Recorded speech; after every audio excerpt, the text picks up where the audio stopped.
Streets been a mess, how can I breathe? Smoke in the air, pure gasoline. I see the news, see what you read. Change gotta come, put that on me and watch me educate. Yeah, we been, could've started, but it's never late. Do it for my kids, yeah, let's set it straight. Do it for your kids, gotta set it straight. It's time to regulate.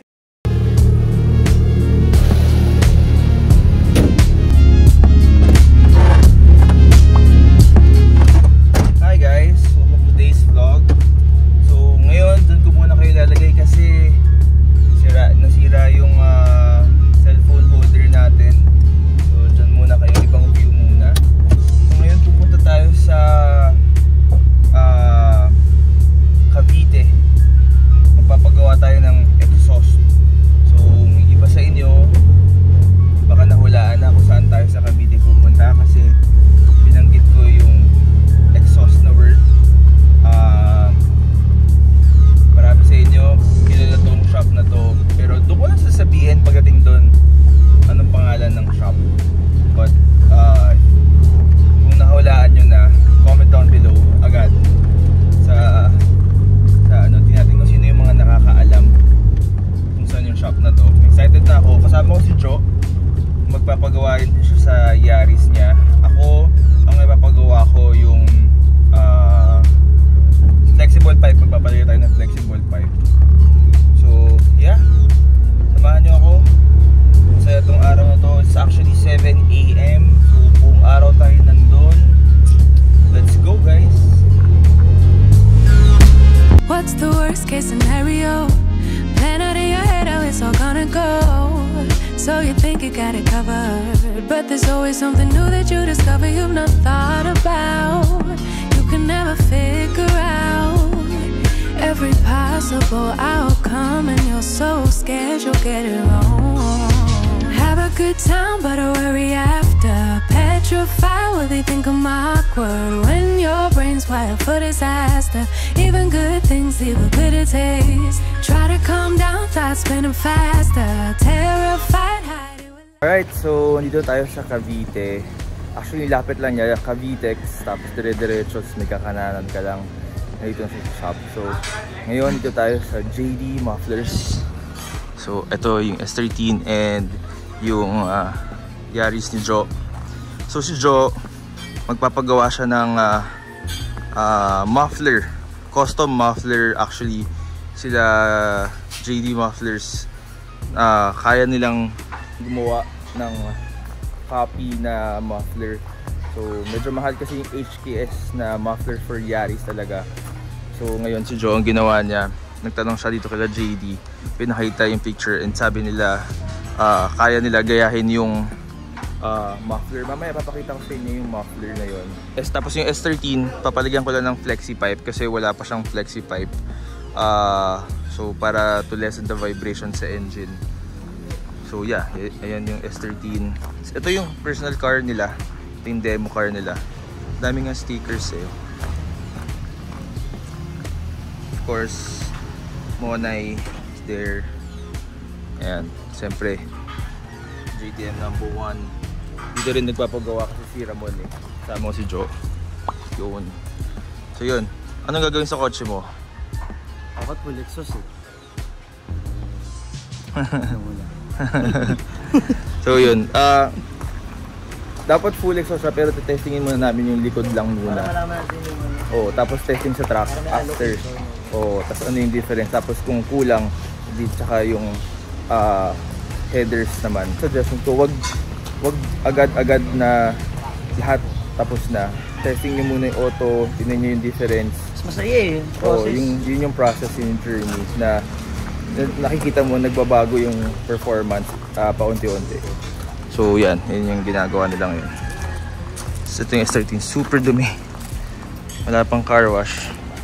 Pero buti na lang walang traffic papunta here. Kasi umalis kami ng maaga. So yun, tingnan natin kung anong mangyayari. Excited na kami sa anong magiging tubig ito. Mamaya papakita ko rin sa inyo.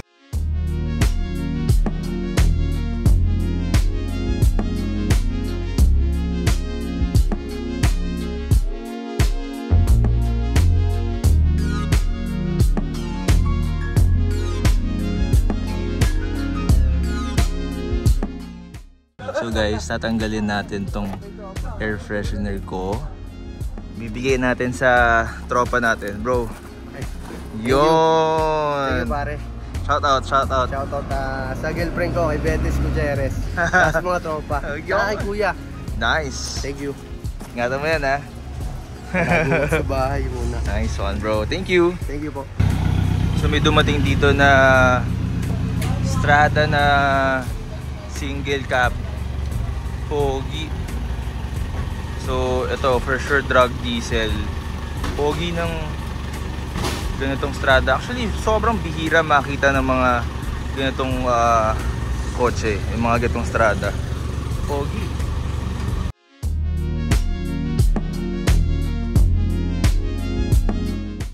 Alright, so tapos na yung Yaris. Bali ginawa namin yung muffler lang. Hindi pa kami nagpa-headers, pati yung mid-pipe. So ito yung itsura niya. Yan. Ganda ng pagkagawa. Tapos may canister sa likod. Same na same sa HKS. Linis ng pagkagawa.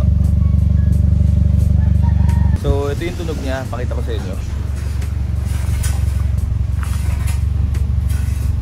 Okay.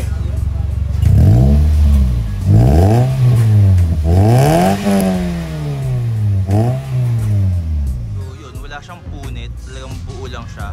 And hindi rin siya sobrang skandaloso. Although kasi stock pipe pa lahat, hindi ilalim. Ito lang yung pinalitan namin. Testingin muna namin. Why you try not to lose your mind? So ngayon, S30 naman yung nakasalang, tapos na yung Kijo. Actually, ganda rin ang tunog ng Kijo. Hindi siya skandaloso, hindi siya sobrang ingay, and hindi siya pumupunit dahil nga doon sa canister na ginawa nila. Para siyang copy siya ng HKS na muffler. So may canister talaga sa gilid. So pampawala ng drone yun eh, yung canister na yun. So ako naman, nalagyan ko lang ng flexi pipe.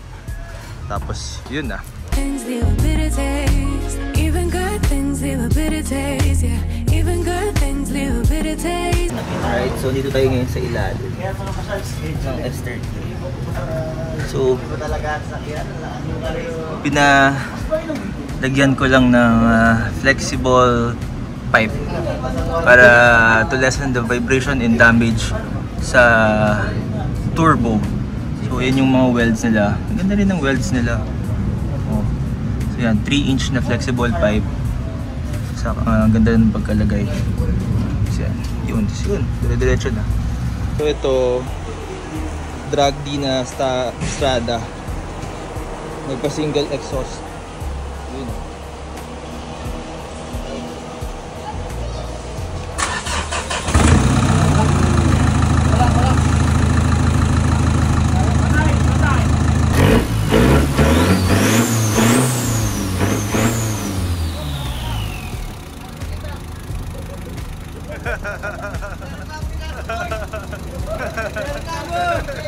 So yung kotse ni Joe iiwan namin kasi gagawin pa yung headers and yung mid pipe, so yung full exhaust kasi last minute nagbago isip ni Joe, sige ipa full exhaust na natin kasi ang plano lang is talaga muffler lang.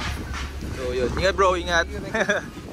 So last minute nagbago yung plano, instead na muffler lang ginawa na natin na full exhaust from headers hanggang dulo. So iiwan na natin yan dito, babalikan yan baka tomorrow. Tapos na siya. Usually one day yung ginagawa nila yung buong full exhaust system, pero dahil nga late notice, iiwan na namin yung car para babalikan na lang namin bukas or sa susunod na araw.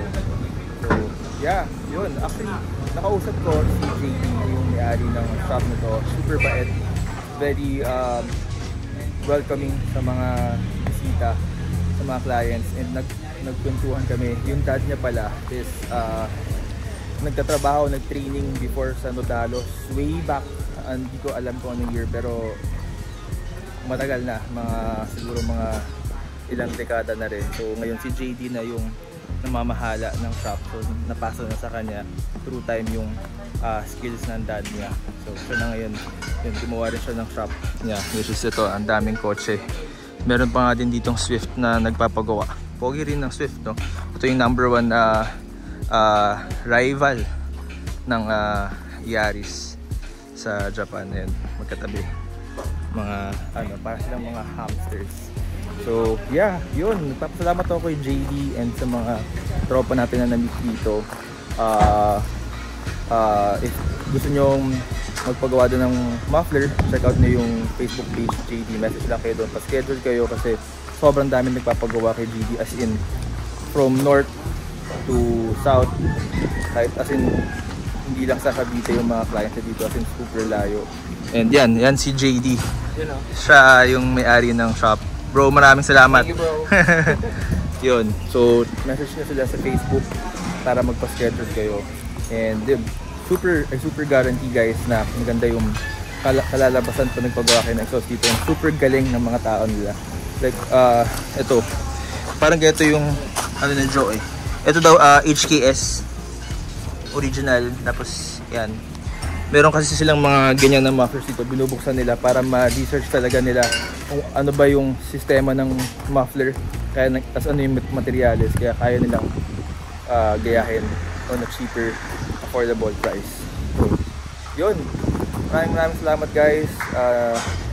Hindi ko susubukan kong singitan ng clips itong Yaris ni Joe kapag natapos na lahat para marinig nyo din yung tunog niya talaga ng may headers and full exhaust. So yun. Thank you guys. Maraming salamat. And also, check out nyo yung merch natin, yung mga shirts and stickers natin sa buzzhypemotorsport.com. Available yon lahat doon. And may COD, GCash, credit card. Yun guys. Maraming salamat. Supportahan nyo si JD Mufflers and supportahan nyo yung Buzzhype. And bro, thank you so much. Yun, tropa natin. Yeah, yun. Thank you guys for watching. Balusundaan, Enjoy Car Life. See you on the next vlog. Try to calm down, thoughts spinning faster. Terrified, hiding with laughter. When your brain's wired for disaster. Even good things leave a bitter taste. Even good things leave a bitter taste, yeah. Even good things leave a bitter taste, yeah. Even good things leave a bitter taste, yeah. Even good things leave a bitter taste. Something unexpected happens, you can't let it go. Caught up in your own distractions, you already know that you're gonna think about this. Ito yung stock na headers ng Yaris. Ito na yung ginagawa ni Kuya na 421 headers. Long throw. Ito 4-1 lang. Short run. Ito yung 421. Ito yung pang mas may dulo, no? Kasi pang angkada siya. Rekta nga agad. Ito. Ano yung sabihin ng long throw? Mas mahaba yung ano, yung Throw. daloy na ano lang din. I mean yung hadaloy. Like yung short runners lang siya. Oo nga. Kumbaga, from exhaust mo, pag ano, diba tagal, unlike ito, madali pa siya sa 421 setup. Ito, napadadaan. Gets. I ain't try to think down to the flow. I've been on the road so long, forgot I had a home. I'm out in Miami, it's celebrity galore. I got what I need, but I always want more. Always going on, that's why they call me no North. But you could call me Norte. In a 911, pull off in a Porsche. I ain't never losing sleep from what these whores say. Just get my good side, make sure that shit 4K, yeah. Baby, I've been serving L's like the weed.